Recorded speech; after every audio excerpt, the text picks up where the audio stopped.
নমস্কার বন্ধুরা, আপনারা দেখেন Krishna kitchen blog. Krishna kitchen ব্লগে আপনাদের সবাইকে স্বাগত। আশা করি আপনারা সকলে ভালো আছেন এবং সুস্থ আছেন। আজ আমি বানাবো চিংড়ি মাছের মশলা কারি।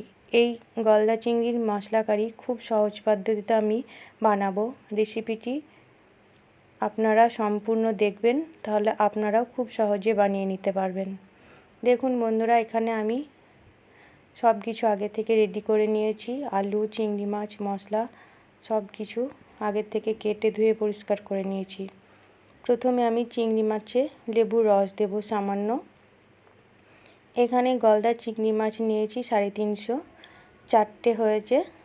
এবার মাছে লবণ দেব 1/2 চামচ, আর হলুদ দেব 1/2 চামচ, আর সামান্য রসুন বাটা দেব। এই চিংড়ি মাছ,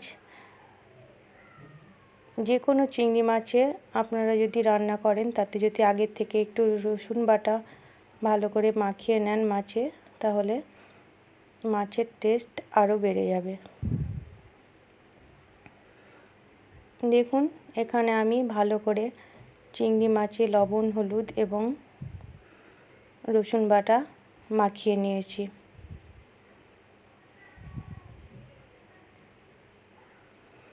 এবার আগে থেকে আমি গ্যাস অন করে একটা কড়াই বসিয়ে রেখেছি। এবার তাতে আমি সরিষার তেল দেব পরিমাণ মতো।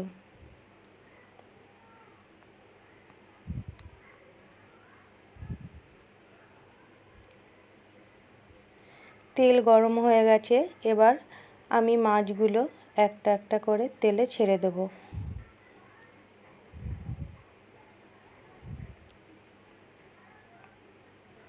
ভালো করে আমি মাছগুলো এপিট ওপিট করে ভেজে নেব।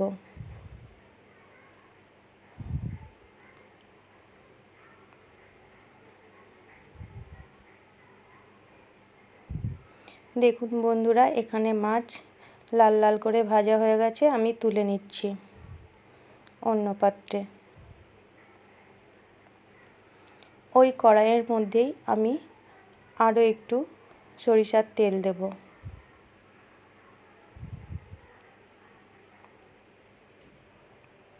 এবার তাতে 2টো শুকনো লঙ্কা আর 1/2 চামচ গোটা জিরে ফোড়ন দেব।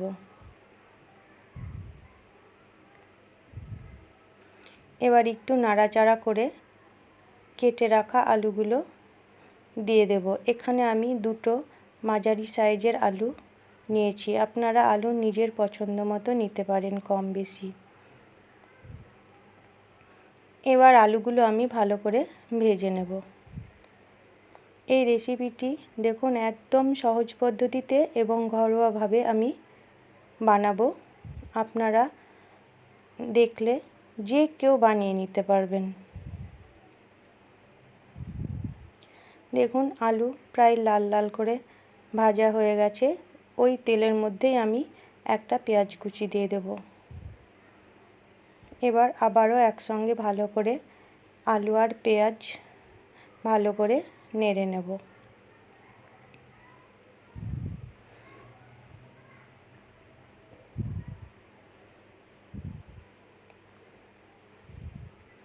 দেখুন, এখানে আলু পেঁয়াজ প্রায় ভাজা ভাজা হয়ে গেছে।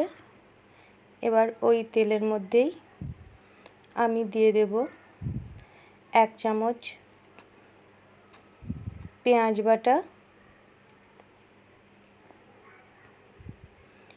1 চামচ আদা রসুন বাটা, 1 চামচ জিরে ধনে বাটা, 1 চামচ কাঁচা লঙ্কা বাটা।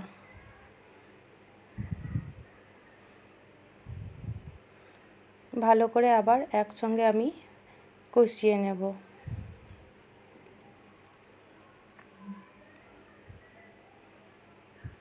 দেখুন, এখানে মশলা প্রায় কষানো হয়ে গেছে।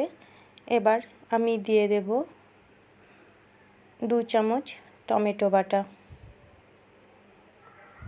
আবারও আমি ভালো করে একসঙ্গে কষিয়ে নেব, যেন টমেটোর কাঁচা গন্ধ না থাকে।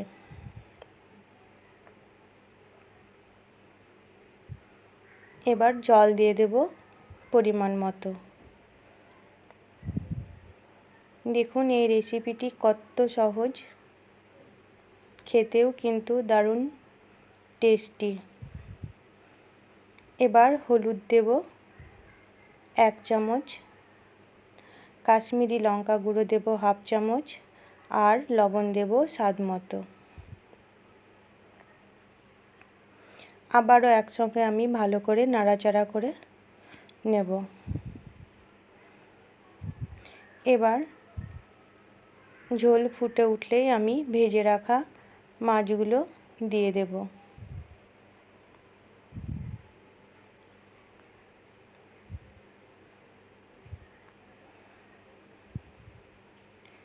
আবারও আমি ভালো করে একসঙ্গে নাড়াচাড়া করে একটা ঢাকা দিয়ে দেব। এবার 5 মিনিট সেদ্ধ করে আমি ফিরে আসলাম। দেখুন এখানে আলু প্রায় সেদ্ধ হয়ে গেছে।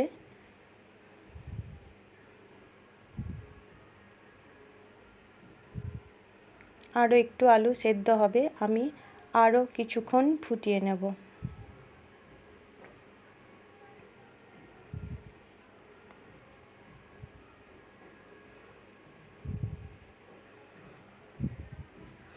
দেখুন এখানে আমি আরও কিছুক্ষণ ফুটিয়ে নেওয়ার পর ফিরে আসলাম। এবার আমি ঘি দিলাম 1/2 চামচ আর শাহি গরম মশলা দিলাম 1/2 চামচ। আবারও একসঙ্গে আমি ভালো করে নাড়াচাড়া করে নামিয়ে দেব। তাহলে দেখুন বন্ধুরা কত সহজে তৈরি হয়ে গেল গলদা চিংড়ির মশলা কারি। আপনারাও একবার বানিয়ে দেখবেন, খুব ভালো লাগবে। তাহলে আমার চ্যানেলে নতুন বন্ধু হয়ে থাকলে চ্যানেলটিকে সাবস্ক্রাইব করে পাশে থাকবেন আর পাশে থাকা বেল আইকনটি ক্লিক করবেন। আর রেসিপিটি ভালো লাগলে লাইক শেয়ার কমেন্ট করবেন। ধন্যবাদ বন্ধুরা।